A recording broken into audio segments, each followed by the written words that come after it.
السلام علیکم ورحمۃ اللہ وبرکاتہ۔ محترم سامعین، خواتین و حضرات، اجالا چاندنی امید اسلامک چینل سے میں آپ کی خدمت میں پھر ویڈیو لے کر حاضر ہوا ہوں۔ آپ سے گزارش ہے جنہوں نے میرے چینل کو اب تک سبسکرائب نہیں کیا ہے وہ سبسکرائب کریں، ویڈیوز واچ کریں اور شیئر بھی کریں اور لائک بھی کریں۔ اس ویڈیو میں یہ پیغام پہنچانا چاہتا ہوں کہ اللہ تبارک و تعالیٰ نے انسان کے اندر شادی کی جو خواہش پیدا کی ہے اس کے بہت بڑے مقاصد ہیں۔ ان مقاصد میں سب سے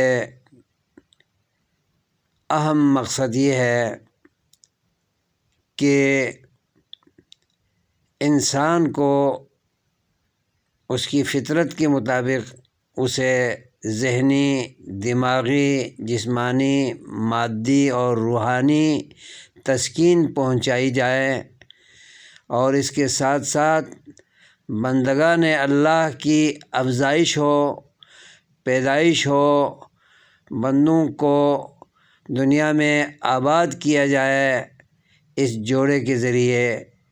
لہٰذا اپنی ضرورت کو پاک نکاح کے ذریعے، حلال نکاح کے ذریعے پوری کریں اور اللہ کے بندوں کی پیدائش میں خواہش رکھیں اور دنیا میں امت محمدیہ کو بڑھانے کے سلسلے میں اپنا کردار ادا کریں۔ صالح معاشرہ پاک اور حلال نکاح سے ہی ممکن ہو سکتا ہے، لیکن ایسا نہ ہو کہ شادی کے بعد انسان تقویٰ کو چھوڑ دے اور صالح معاشرہ کی تشکیل میں اپنا کردار ادا کرنے کے بجائے بد معاشرہ تشکیل دیتا پھرے۔ شادی ایک ضرورت بھی ہے اور ذہنی سکون اور جسمانی سکون اور روحانی سکون کا ذریعہ بھی ہے۔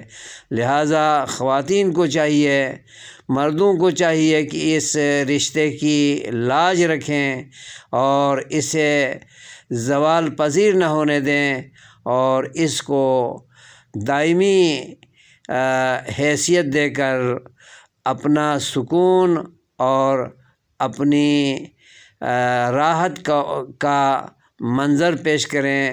راحت کا جو ذریعہ ہے اسے حلال نکاح اور جائز نکاح، پاکیزہ نکاح کے ذریعے اپنی ضرورت کو بھی پوری کریں اور اللہ تعالیٰ کے مقاصد کو بھی ملحوظ نظر رکھیں۔ انشاءاللہ انسان پرسکون زندگی گزارے گا، خواہ وہ مرد ہو یا عورت ہو۔